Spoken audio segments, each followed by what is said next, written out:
Hello again, everybody. This is Steve, and welcome to Writing Musings number 4. Um,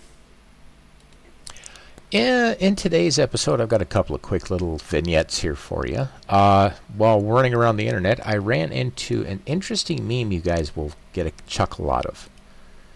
It's called brainstorming, and I'm sure any of you who have ever tried to write anything, create anything, etc., can completely relate to this meme. It's like, all right, yeah, let's get in, let's do the thing, brainstorm, and nothing. I mean, it's gonna happen. Inspiration's a kind of a fickle beast, and sometimes you'll be over there and something completely unrelated will spawn an idea and off you go. And there's other times you'll sit down and you might have the starter idea, and your brain will just sit there and go, duh, it's kind of flat line and just nothing. And that happens. It's part of writing. It's part of being creative. Everybody has it. Doesn't matter if it's writing, artwork, architectural design, etc. like that. It's going to be something that's going to be somewhat hit and miss. So, anyways, I thought you guys would get a chuckle out of that, so I figured to share that real quick. Cat says hi, by the way. Yeah. Okay, item number 2. Military fiction. If you're writing any kind of military fiction, doesn't matter if it's classic fiction, fantasy fiction, sci-fi, etc. like that, if you've got any kind of military operations in your story, you need to read Sun Tzu, Art of War. Yeah, I know. War. This is the book here. It comes from ancient China, from a military general named Sun Tzu. This is a war manual that is taught in every single military college in the world. Tom Clancy used it. Clive Cussler used it. Orson Scott Card used it. Everybody who's wrote any kind of military fiction or fiction with military elements in it has read this book. Now, the funny thing is, well, I can't say everyone, not everyone, because there are exceptions. I'm one of them. I started writing military fiction before I read this. And what's interesting is I had read enough other military fiction writers, like I say, Tom Clancy, Clive Cussler, etc. I had seen Art of War in operation. Yeah, excuse me. Anyway, love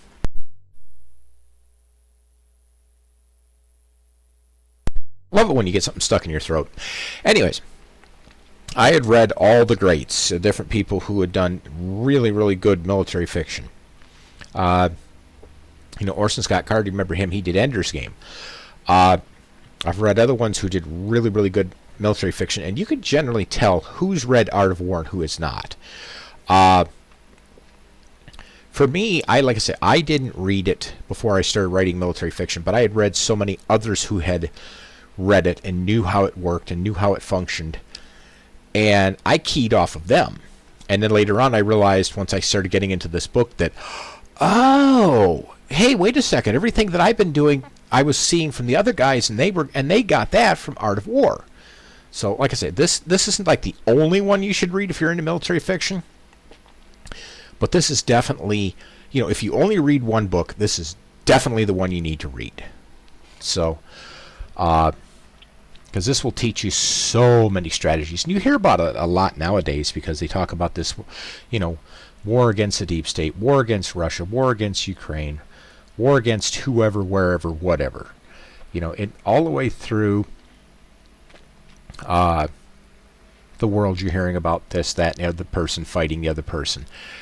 And really, the thing about Art of War is a lot of the stuff that Sun Tzu knew and he wrote down in here was stuff that was already well known among the generals of the world. It was stuff that they had to learn through trial, error, failure, success, etc.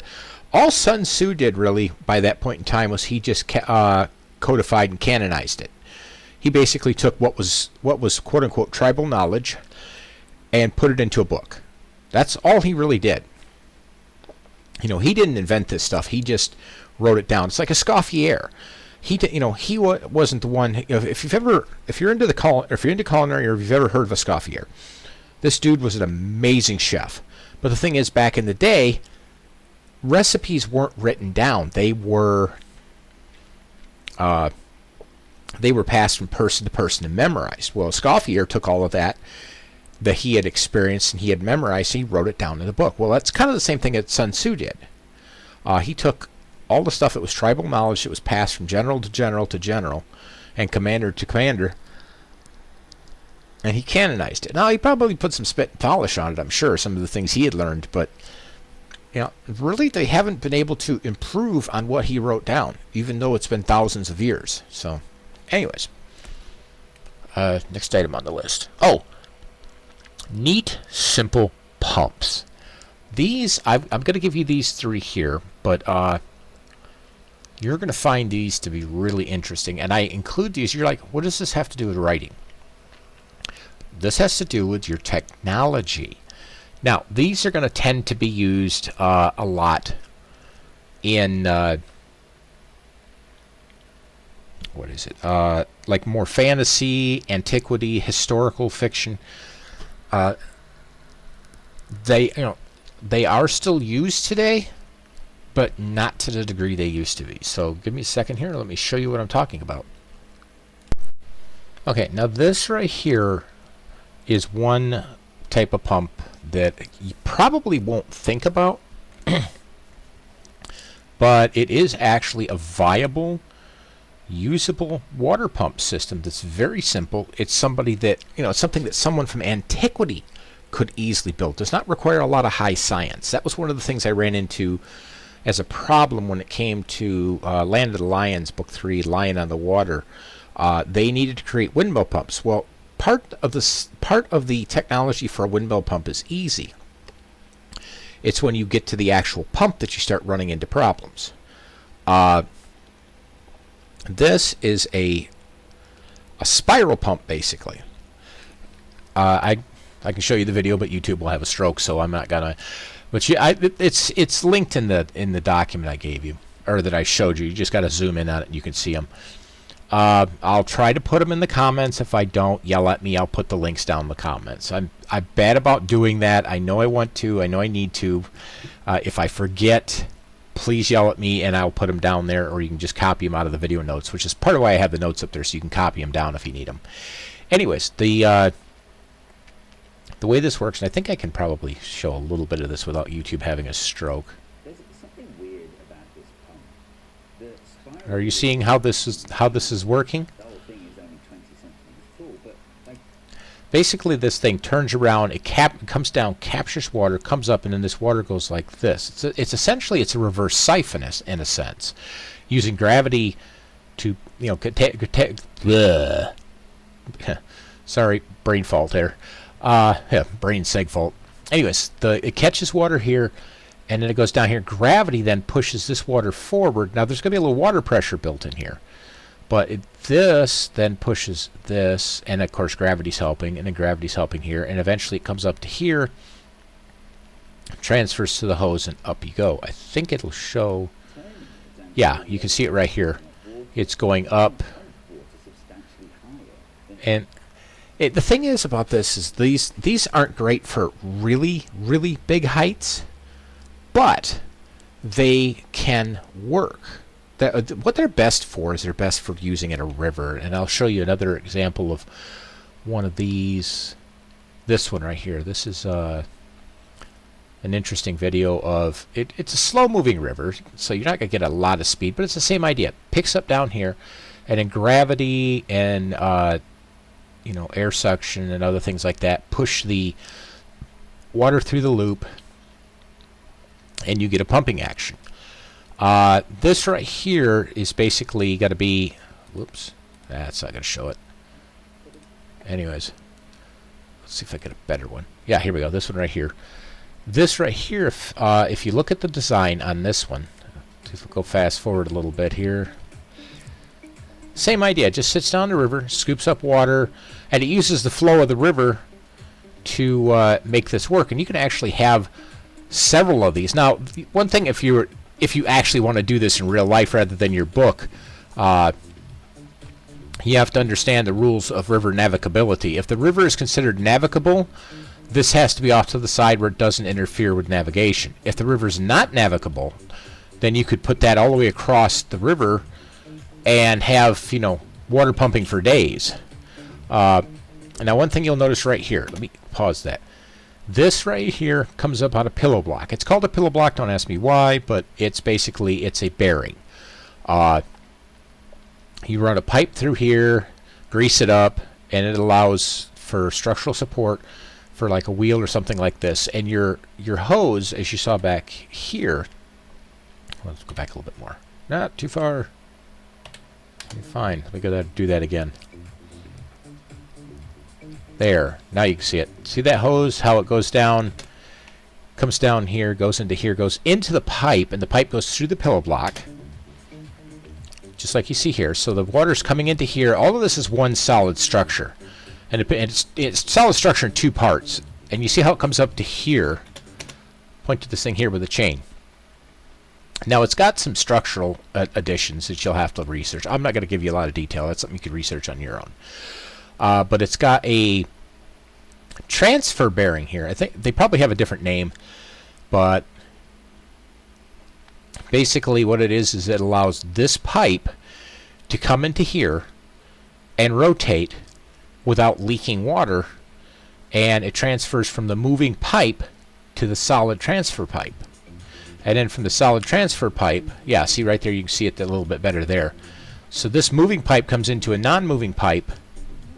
See if that shows it here in a different spot. See, it gets pretty decent water flow. It's not like super high pressure or anything. This has got decent lift. These, like I say, these will do, depending on the river, depending on the design, probably anywhere from 20 to 100 feet. I think 100 feet's kind of stretching it, but I've seen them make it work at 100 feet. Your flow rate's not going to be terribly spectacular, but yeah, I don't think this one's going to show it. But yeah, anyways, what am I thinking of? Anyways, that's one way to pump water. This one here is kind of neat because, this is something that's different. This isn't like a water pump. I'm throwing this in as an addition just because it happened to come up in the suggestions. But this one I've seen before. Basically, it is a... this is for power generation, actually, if I remember correctly. Drops into the water, starts spinning, turns your little generator there. Boom, you got power. And it's kind of a on-demand water wheel that you can toss into the river. So, alternate use for a water wheel and that same general idea. But anyways... that's one way you can do water pumping in your stories. Just something a little unique. I like to throw out these little things, give you ideas for stuff. Now, one thing about those is those require a little higher level of technology than you might see in a fantasy setting. So those may or may not work. I mean, you can still make them work. It's just you're going to have to kind of stretch your technology a little bit. And remember, don't go, when you're stretching things, you have to still keep it in the realm of believability and, adhere to the suspension of disbelief. So in other words, if it's too fantastical, too unrealistic, you're going to lose your readers. Now, whoops, that's not what I want. Here we go. Archimedes screw. This one is one that can be used in antiquity, and it's very easy to build. A good woodworker can build this. Basically, it's a long hollow tube with a screw in it and a central drive shaft. And you can put a handle on the end of it, and one person can sit there and they pump bucket tons of water with this thing. It works kind of on the same principle as that other pump, which is why I mention it. Because basically the screw comes around, it captures a pocket of water, and then it drags that water up to the top and lets it out. Now, it's going to leak. You're not going to have perfect seal on this. So if you stop running this, water will eventually leak all the way to the bottom, which if it's winter, that's actually a good thing because you want it to drain out so it doesn't freeze up and you don't end up with water lock or other things like that. But Archimedes screw, Archimedes was a Greek philosopher, very smart dude. This is very easy to do. It allows one person to do what 10 or 15 people might do in the same volume of water. Here's a more modern example of it. They have like a drive engine up here.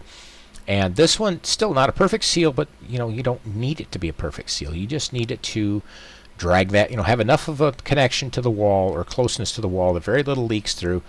It grabs the water down here, sucks it up, pours it out here. They use these actually in situations where, like they have the sewer drains. The sewer drains have to decline across the land at a certain angle. If you have to go up, if like here in Lansing, we've got a spot not too far from me where, the sewer goes down to a certain level and it has to climb up a hill. How does it climb up the hill? You use one of these. You could use a trash pump too, but you could use one of these. These are actually really cheap. They're very low maintenance, easy to keep going. They can run dry, which is very rare in a city that you're actually going to run dry on one of these, because you're always going to have at least some water coming down that system, either from the street drains or some people coming up, even in the middle of the night, get up, flush their toilets. Okay, look, fresh stuff coming down the pipes. But yeah, those pipes have to descend at a certain angle, and they get to a point where they can't go any deeper without you doing some serious like deep diving and digging and stuff. So it's completely impractical at that point. What they usually do with those is they'll dump them into a trash pit. I think that's the name for it. And then they will use either a trash pump or one of these to push all that stuff up to a higher level, and then gravity does the rest. It's, gravity's the cheapest way to move that stuff from the homes and businesses and stuff over to the sewage treatment facility, and off you go. But in the event that you can't do that, this is a perfect alternative. Like I say, you've got trash pumps, you've got these. If you're doing water, I've seen them. These are kind of like the other ones that you can go up about 100 feet. Once you get above 100 feet, you really have this problem of too much weight on the drive. Because if you've watched any of my pump videos, for every 100 feet of fall, or for every foot of fall, you have 0.4 pounds of pressure. So for every 100 feet, it's 40 psi at the base of it. So you're going to basically, in that 100 feet of lift, you're going to be lifting about 40 pounds of water or whatever you're lifting up. So, you're going to hit a point at like about 40 feet. You're going to have so much back pressure on that pump, it's going to lose a significant amount of efficiency and productivity and stuff, and throughput and stuff. So, anyways, I'll leave that for you guys to research. This is just something I wanted to throw at you, because that's a really useful thing to have in your stories. Because this would be a good way, like if they're up, or man, I'm having a bad day. If they're up on or they have their fields up on a hill or a rise, this is a good way to get water up to it from the river without having to bucket all of it. So this and the other type of pump. Anyways, dust. Now here's an interesting one. There's a group on YouTube called Dust. They collect sci-fi movies and videos and shorts and stuff from all kinds of people. They're not the ones producing it. They're the ones showing it. They've got stuff from Sci-Fi Channel. They've got individual creators. They've got ABC, NBC, all these different ones that, they're free. A lot of the stuff is either they have permission to post it, or it's free open source videos that they can post, and they post them like 2 or 3 a week, and they're all sci-fi stuff, and they have some really weird, freaky, mental, creepy stuff. And they also have some really, really ingenious stuff, some great stuff. They had one in there, it was a 6 or 7 part series from Sci-Fi, dealt with time looping, time travel, stuff like that, and the consequences of different actions created by that time, or created in the process of that time loop and stuff. Really interesting. But I just wanted to mention them, because if you're into sci-fi, they're a great resource for ideas. And one thing I will say is, when you go in there, don't plagiarize what the people are doing. Take their idea and either take bits and pieces of it, which every author does. Take bits and pieces of it and apply it to yours, but don't just pull them, pull off the part and put it on yours as is. Take it all, take it from them, rethink it, reimagine it, because there is nothing new in the world. Everything that could ever be thought of has been thought of. What people have to do now is to take what's already been created and do it in a new and unique way. Something different, something special, a different spin on things. It's like me with the Gag Fun. Traditionally, lizard people are the enemy, and they're bad people. So I've turned around and I made them the good guys.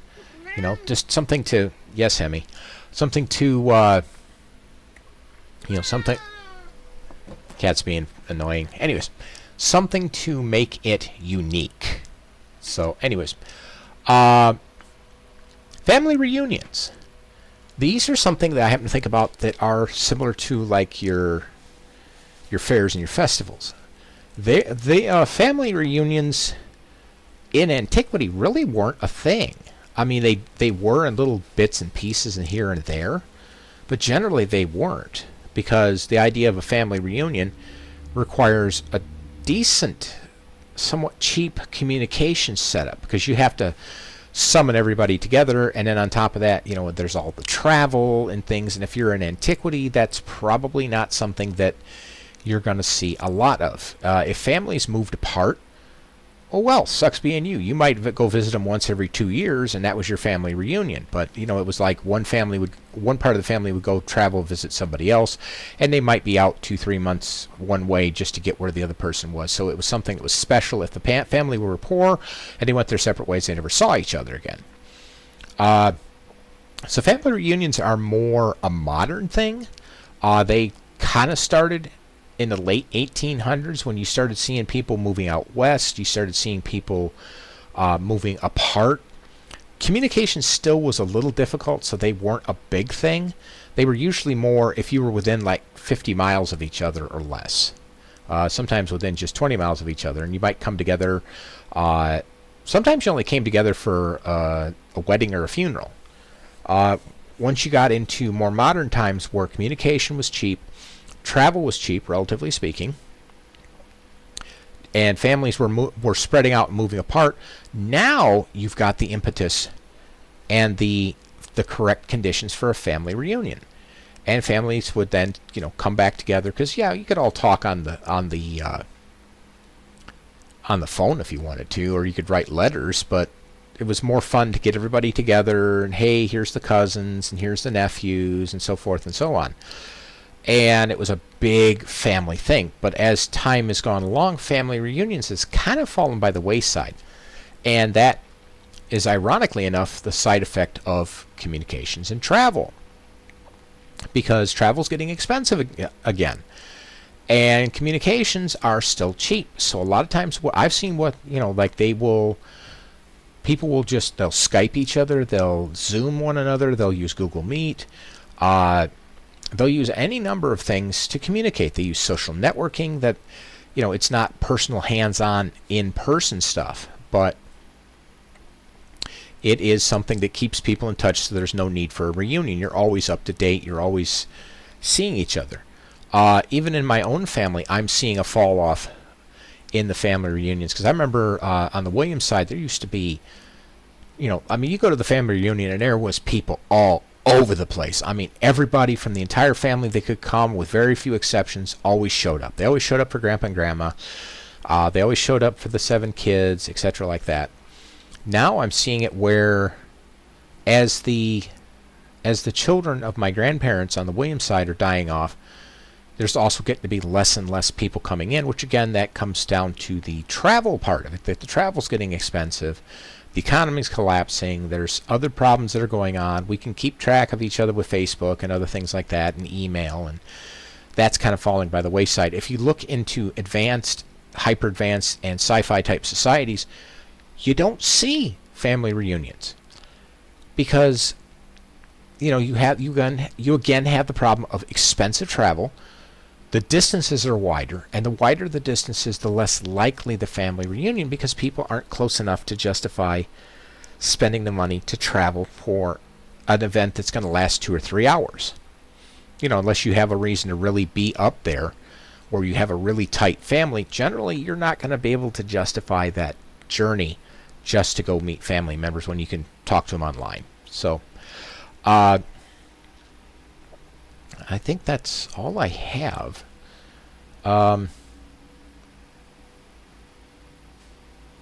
Yeah. Anyways, the family reunions thing is going to be something you can use more in your historical fiction and your fantasy fiction, sci-fi, and modern era. Probably not so much modern era, sure, but in a decreasing level. Sci-fi, yeah, not really.